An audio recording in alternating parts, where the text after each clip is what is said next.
preponderante que se tenha padrões de acompanhamento dessas ações de melhoria.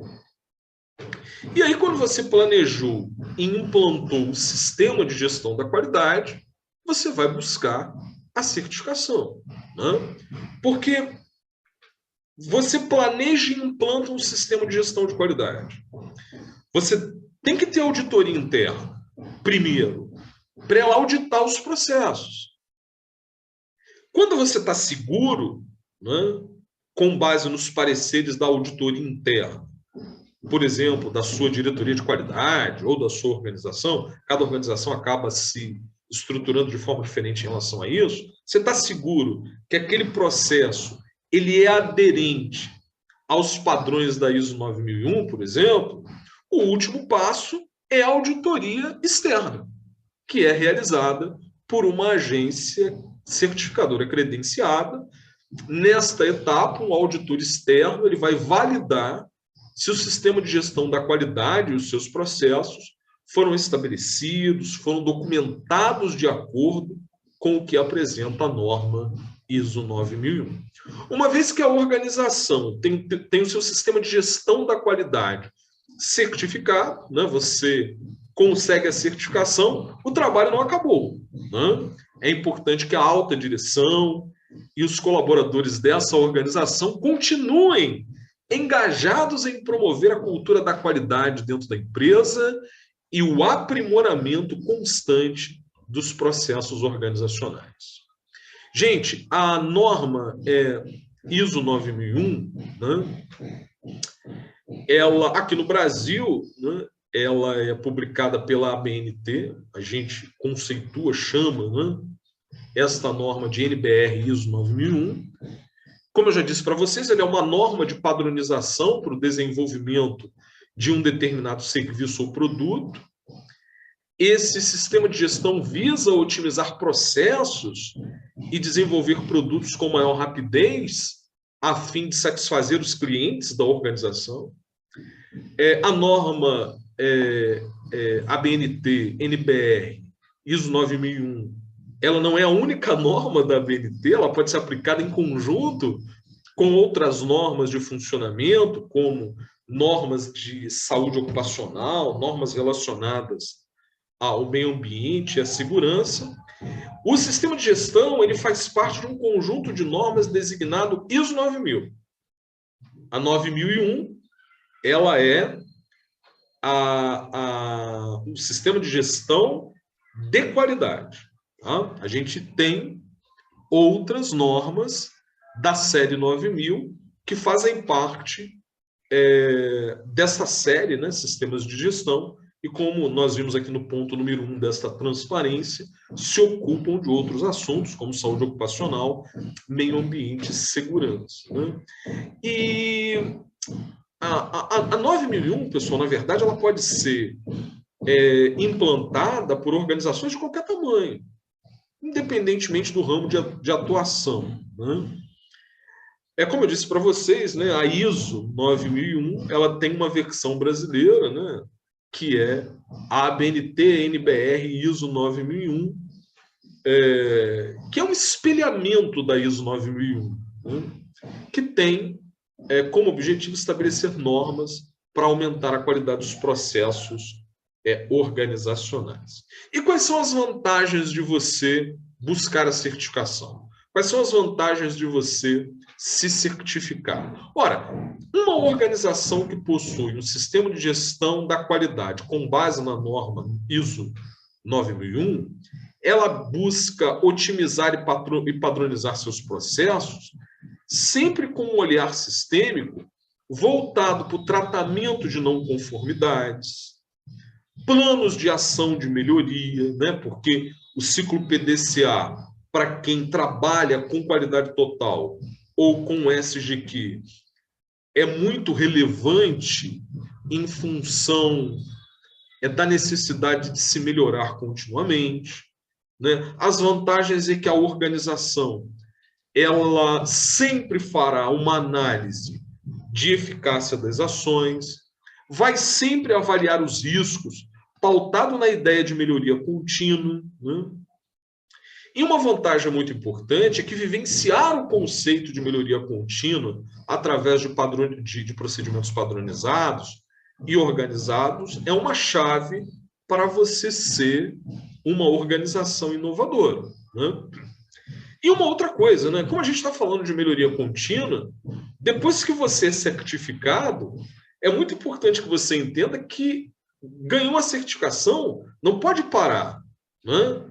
O maior trabalho, na verdade, não é você conseguir a certificação, né? É claro que dá muito trabalho, né? Você tem que fazer um planejamento, né? Você tem que, durante o processo de implantação, executar um conjunto de outras tarefas, mas aqui a ideia é que a gente entenda que, depois da certificação, você ainda terá muito trabalho, né? Que é o trabalho da manutenção do seu certificado, né? Porque de tempos em tempos, né, o auditor externo ele retorna para verificar se você ainda faz jus ao certificado que a organização certificadora te concedeu, como, por exemplo, uma empresa que opera sobre a égide, né, o guarda-chuva de um sistema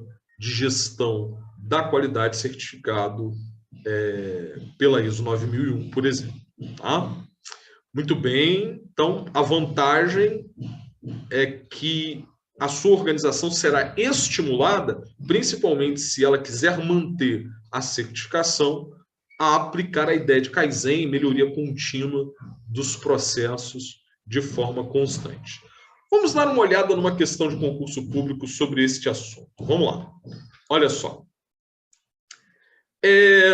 Tanto o desenvolvimento quanto a certificação do sistema de qualidade de uma empresa são complexos e trabalhosos. No entanto, oferecem frutos muito positivos, desde que sejam corretamente administrados e mantidos dinamicamente sob controle. Muitas ferramentas podem ser aplicadas para melhor dirigir as ações necessárias de desenvolvimento e manutenção de um sistema de qualidade. É sempre importante conhecer tais ferramentas, inclusive tudo o que diz respeito à série ISO 9000. Neste contexto, é correto afirmar que duas ferramentas muito comumente utilizadas são: alternativa A, o ciclo PDCA, e o diagrama de causa e efeito, também denominado diagrama de Ishikawa. O que é interessante dessa questão de concurso público, pessoal, é que, primeiro, é que ela apresenta o ciclo PDCA como ferramenta de qualidade. Eu, particularmente, não concordo com essa visão, né? Eu entendo que o ciclo PDCA ele é muito mais do que uma ferramenta de qualidade, né? Ele é a essência, o coração, né? A primazia de um sistema de qualidade total. Mas o examinador tratou aqui o ciclo PDCA como uma ferramenta, né? Talvez como uma ferramenta para manutenção do sistema de qualidade, e não necessariamente como uma ferramenta da qualidade, mas ele traz o diagrama de causa e efeito aqui como ferramenta. O problema das outras questões é que, com exceção da alternativa E, né, que fala de análise SWOT, né, ele diz que o PDCA, a letra C, representa a fase de aplicação de ações corretivas e padronizações. Não, a letra C é de check, né, para você checar. Histograma e PDCA, diagrama de Pareto e PDCA, e ciclo PDCA e diagrama de causa e efeito. Nessa perspectiva aqui da banca FUNESP, né, VUNESP, o PDCA é uma ferramenta, né, para um sistema de qualidade E o erro das alternativas, né, é mais um erro assim de pegadinha, né? Ele diz, o diagrama de causa e efeito também é denominado diagrama de Pareto. A gente sabe que não é, né? Diagrama de causa e efeito também é denominado diagrama de Ishikawa, né? Aí ele diz lá, na C, diagrama de Pareto e ciclo PDCA, também denominado SWOT. Errado, ciclo PDCA é ciclo PDCA, SWOT é SWOT. Histograma e ciclo PDCA. A letra P representa a parte financeira da prestação de contas. Não, a letra P representa o planejamento, né? Então, assim, a gente tem que tomar cuidado com as bancas de concurso público, né? Na perspectiva dessa questão, o examinador ele considerou o PDCA como uma ferramenta de qualidade. Não se encaixa muito bem essa visão quando a gente pensa nas ferramentas da qualidade, né? É claro que existem muito mais do que 7 ferramentas da qualidade, que é as 7 ferramentas clássicas. Mas é que o ciclo PDCA ele é muito mais do que uma ferramenta, né? Ele é um pilar da qualidade, né? Então, assim, essa é uma questão que talvez merecesse uma solicitação de esclarecimentos à banca de concurso público, né? Uma solicitação de esclarecimentos na forma de recurso à banca de concurso público, que é uma coisa natural também nas provas de concurso. Beleza, pessoal? Nós vamos passar agora para um próximo tópico, tá bom? Bem, pessoal, nós vamos agora, neste novo tópico, falarmos sobre gestão de suprimentos e logística na administração pública, né? E para a gente começar a falar sobre gestão de suprimentos e logística na administração pública, é necessário que nós comecemos a falar sobre o subtópico compras, né? Esse é um subtópico extremamente relevante quando na nossa estrutura editalícia aparece este tópico, gestão de suprimentos e logística na administração pública.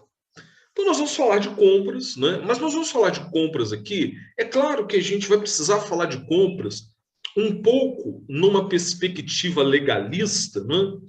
Mas nós vamos nos ocupar em falar aqui de compras também numa perspectiva da administração dos recursos materiais, também na perspectiva da gestão pública, tá bom? Então, inicialmente, nós vamos falar das modalidades de compras, tá? Percebam que quando nós estamos aqui falando sobre as modalidades de compras, né, nós não estamos falando sobre modalidades de licitação. Nós estamos falando de modalidades de compras, tá bom, pessoal?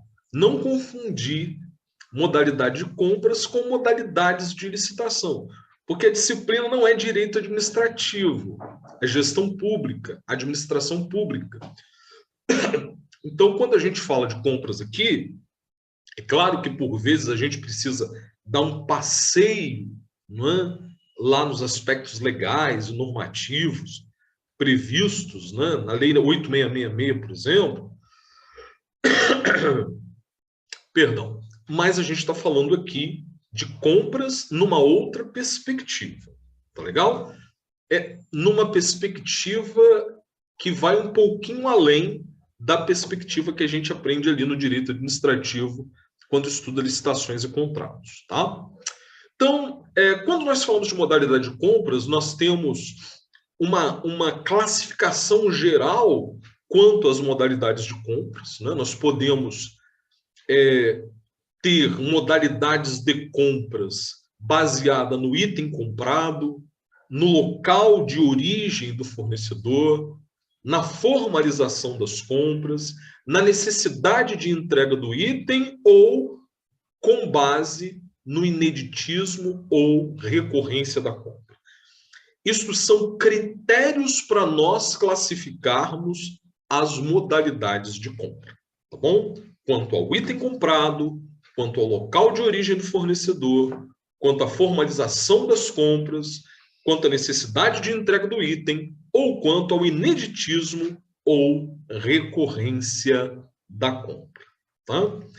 E nós vamos trabalhar primeiro esta classificação número 1, que é a modalidade de compra classificada quanto ao item comprado. Quanto a esta classificação, né, a classificação quanto ao item comprado, nós podemos ter as compras para investimento e nós podemos ter as compras para consumo.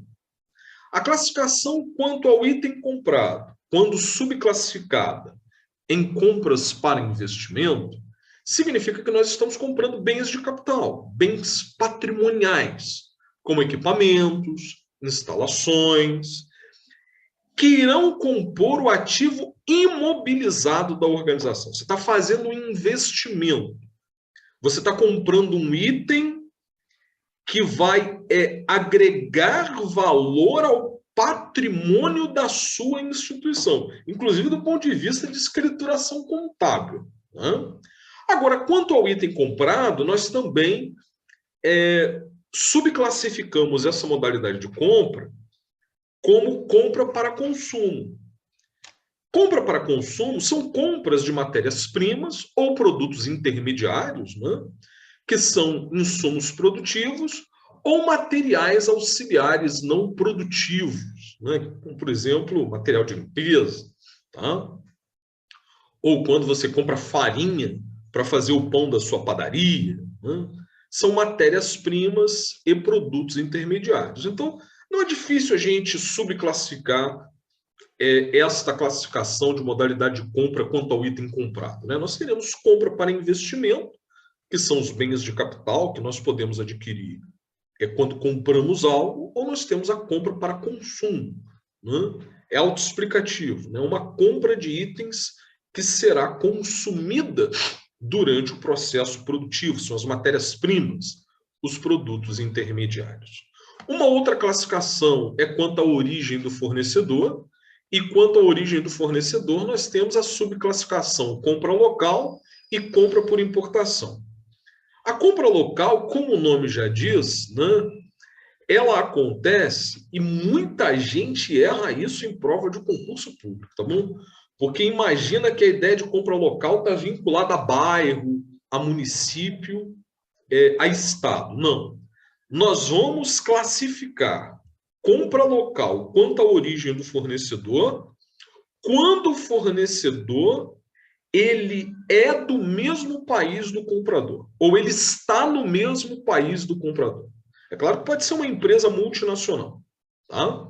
Mas se ela está aqui, né, a origem, o produto está saindo aqui do Brasil para me ser entregue aqui no Brasil, eu vou classificar isso como compra local. E só vou olhar a relação entre o fornecedor e o cliente. Se o sujeito que está me vendendo, ele importou, eu não quero saber o que aconteceu antes do meu fornecedor.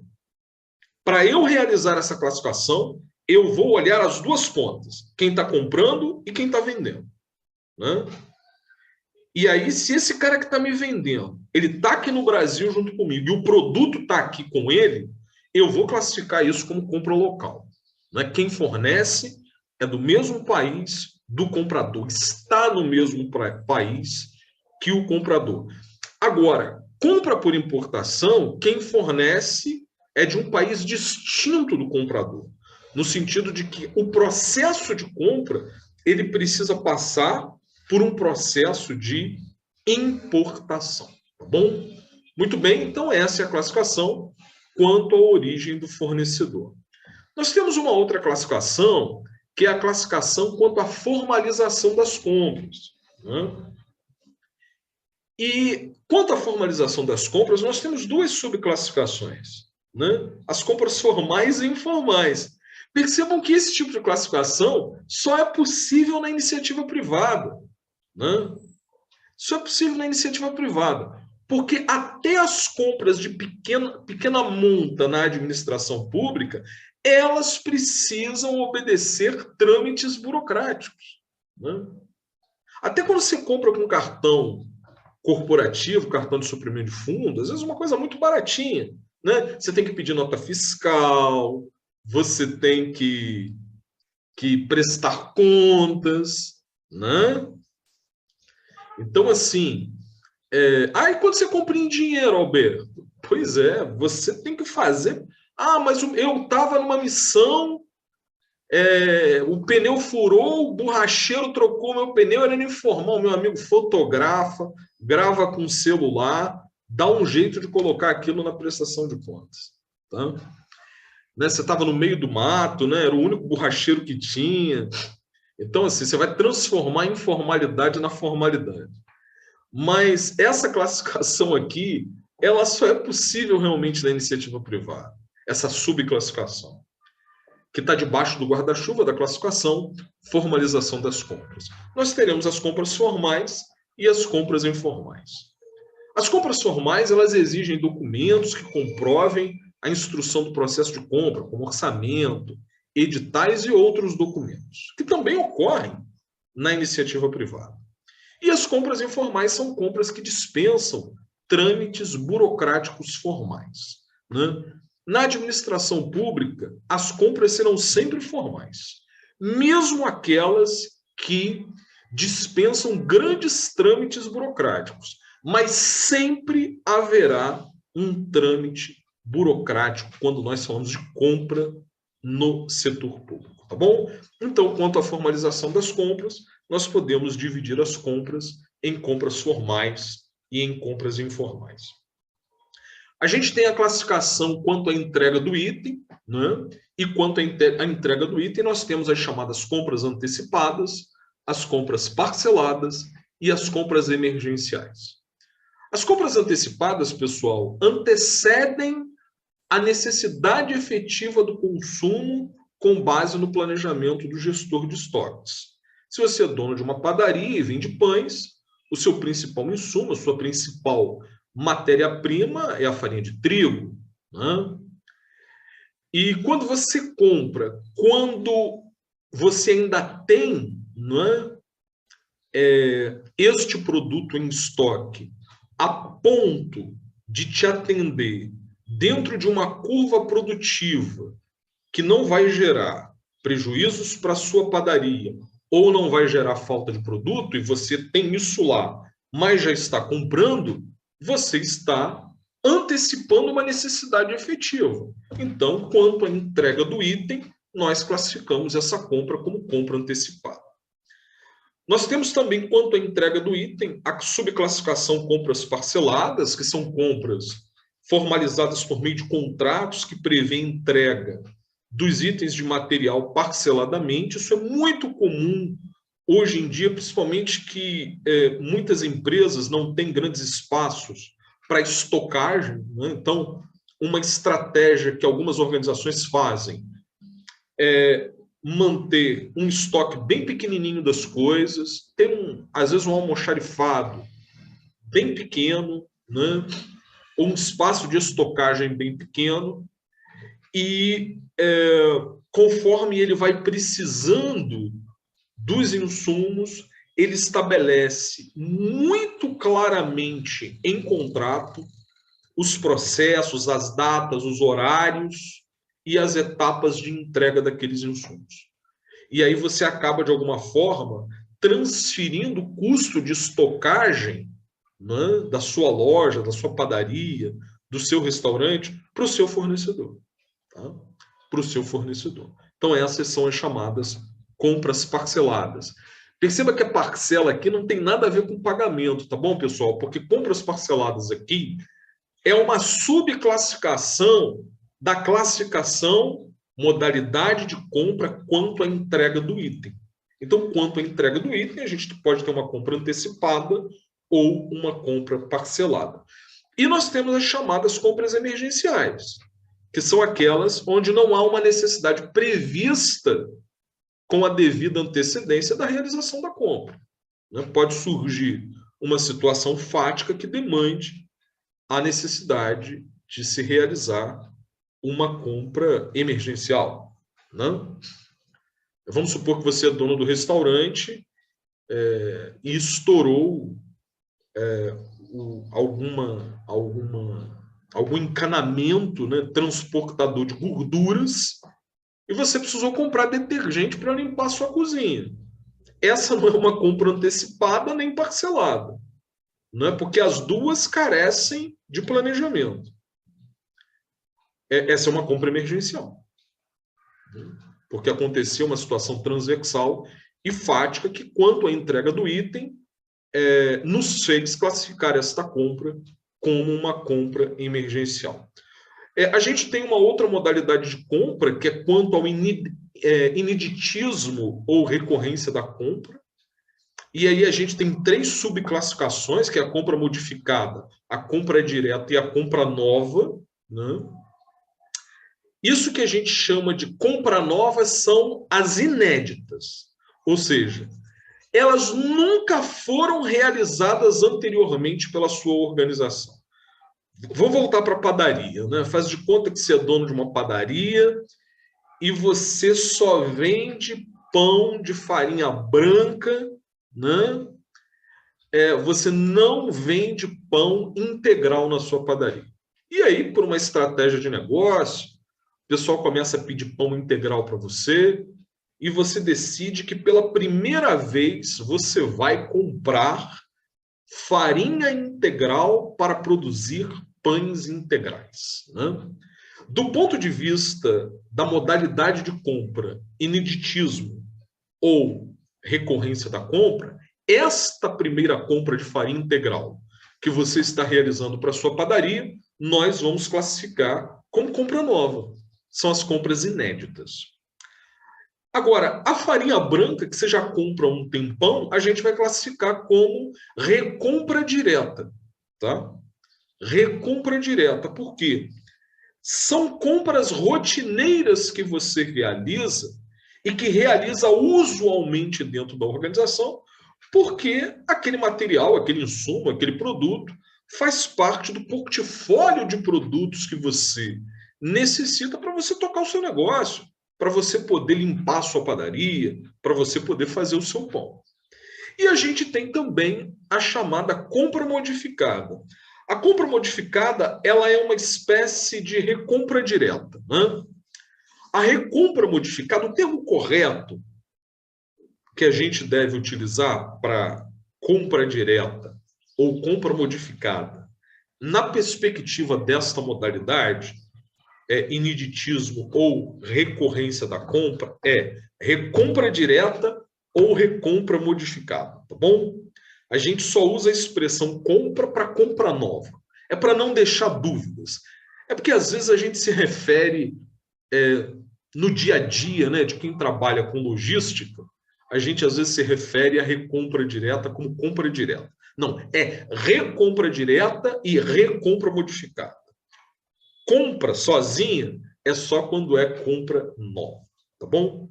Então, o que é a recompra modificada? A recompra modificada, elas são as compras rotineiras também, mas são aquelas que passam por alterações na especificação, tá? E essa especificação não precisa ser uma especificação necessariamente do produto. Pode ser uma especificação, por exemplo, no prazo de entrega, né? Nas quantidades que você está comprando. Então, por exemplo, você toda semana compra 100 quilos de farinha branca para sua padaria. Neste exemplo, nós classificaríamos, né, esta recompra como recompra direta, porque você recompra rotineiramente farinha branca para sua padaria para você fazer pão. Mas de repente você diz assim para o seu fornecedor: olha, esta semana eu quero 150 quilos de farinha branca e eu quero que a entrega seja realizada não mais durante a madrugada. Eu quero que a entrega seja realizada ao final da tarde. Ora, você está fazendo uma recompra, só que ela foi uma recompra modificada. Ela é rotineira,